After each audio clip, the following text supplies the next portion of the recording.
Like, I really like Blonde Comet. There's not a whole lot to say about the movie, but it's a lot of fun. All right. It's a lot of fun. It's a fun little race car movie. It's almost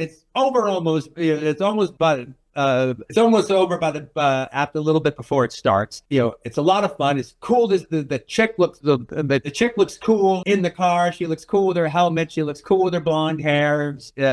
She's a neat character. You're really into her. You like the reason why she's doing it. There's a funny gag right at the beginning that just shows Beaudine's neat comedy chop. So she's just been on a successful European racing run, and so you see footage from an Italian race, a real Italian race going on. It's obviously real footage from a real race at that time. And then it cuts to this really comedy guy, all right, announcer announcing the race in Italian, and they do it in Italian without subtitles, and it's very funny. All right, you can kind of figure out what he's saying.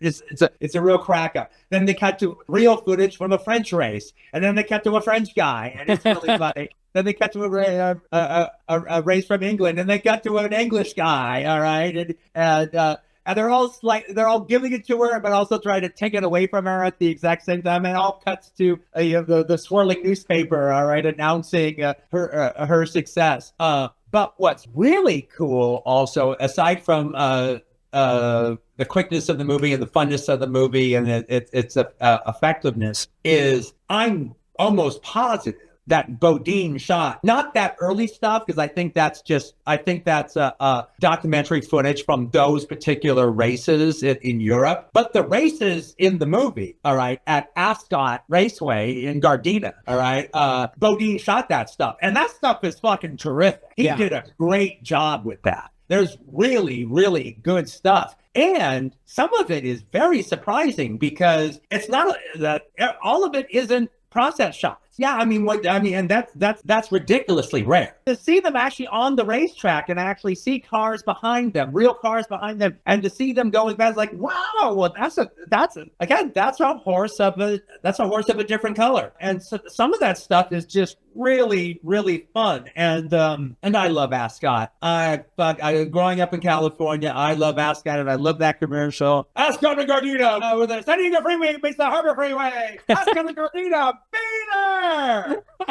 And even I was like, oh, Ascot was around in the 30s? Well, I guess it was. Yeah, that's California history right there. That bugs me too. Okay.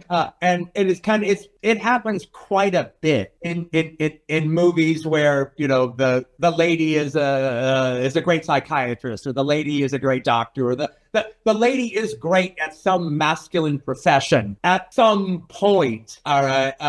It will often happen. All right. That it's disavowed in some way. And I think it's just the thing of its time. Until that moment, though, I thought they did their best to make it work. I mean, even the rival male racer that they start having feelings for each other. At first, he's just a prick. Totally. Right? But even when he's being a prick, he's just saying, well, a woman shouldn't do this because, you could get fucking killed. This is dangerous business. This is dangerous business. And this is not a place for a woman in this type of dangerous business. I mean, that's where he's coming. And then when they start having relationships, well, then he's more coming from that because he's actually worried about her. Yeah, absolutely. And I think the guy's fine enough. He looks so much like Tom. He looks like a combination of Tom Neal and Ralph Bird, both William Beaudine actors, and I really wish it were Tom Neal or Ralph Bird. He looks enough like he's like their brother. All right,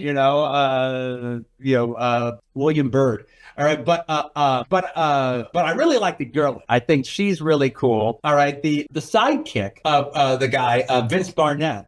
My favorite Poverty Row studio is Grand National Pictures. That's my favorite of all the 30s Poverty Row studios. Vince Barnett was to Grand National Pictures what Dick Miller was to New World Pictures. Oh, nice. That's awesome. He was their go-to luck charm actor. All right, that he's just in one movie after another.